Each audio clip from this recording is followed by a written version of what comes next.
L'Église est décrite comme la maison de Dieu. Mais ici, nous devons être clairs quant aux termes que nous employons. Quand nous parlons d'une maison, nous pensons immédiatement à son édifice, une bâtisse. En passant dans la rue, nous disons « Oh, c'est une belle maison » ou bien « C'est une maison laide » ou « une maison insolite ». C'est cette façon que nous nous exprimons.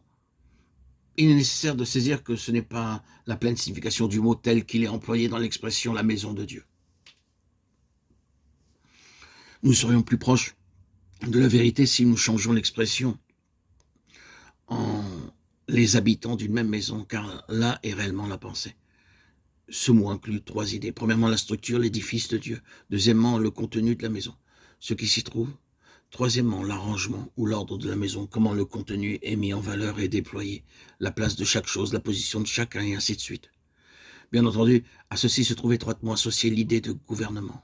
La structure, le contenu, l'arrangement, l'ordre et le gouvernement de la maison, tout cela est contenu dans cette expression, la maison de Dieu. La seconde représentation de la maison se trouve dans le tabernacle et le temple. Ils sont identiques quant au but. Il y a 2 idées principales en relation avec ces désignations. Premièrement, ils sont bien l'endroit où est Dieu, le lieu où Dieu choisit d'être et où il peut être trouvé. Normalement, c'est dans son tabernacle, dans son temple, dans l'église.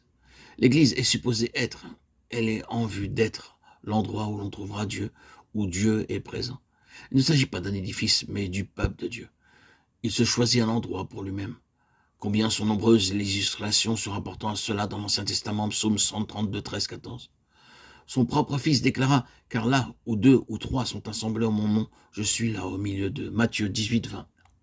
C'est ici l'énoncé d'un principe éternel.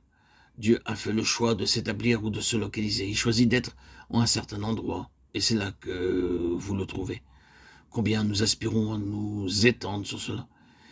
Mais si vous, chrétiens, en tant que croyants, vous vous détachez du peuple du Seigneur pour suivre indépendamment votre propre chemin, vous vous trouverez bien vite dans la situation de Thomas, là où le Seigneur ne se trouve pas.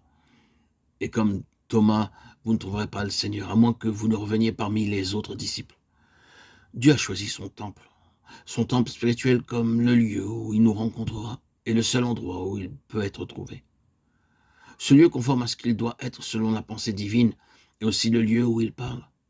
Par surcroît, plus les conditions au sein d'un rassemblement correspondent étroitement à la pensée de Dieu et à sa volonté pour l'assemblée, plus vous l'entendrez parler clairement et pleinement. Dans de telles conditions, vous entendrez davantage de la part du Seigneur que là où il y a une idée approximative et moins fidèle de sa conception du temple. Seconde pensée en relation avec le tabernacle ou le temple, c'est le lieu où Dieu n'est plus une structure, mais un peuple. Donc le temple exprime la pensée d'un peuple qui adore. Qu'est-ce que l'adoration ? Nous avons souvent défini l'adoration comme le fait où tout est amené sous la direction de Dieu, tout est dirigé vers le Seigneur. C'est ici la sainteté ou entièreté à l'Éternel. Tout étant pour lui. Voilà comment l'Église devrait être.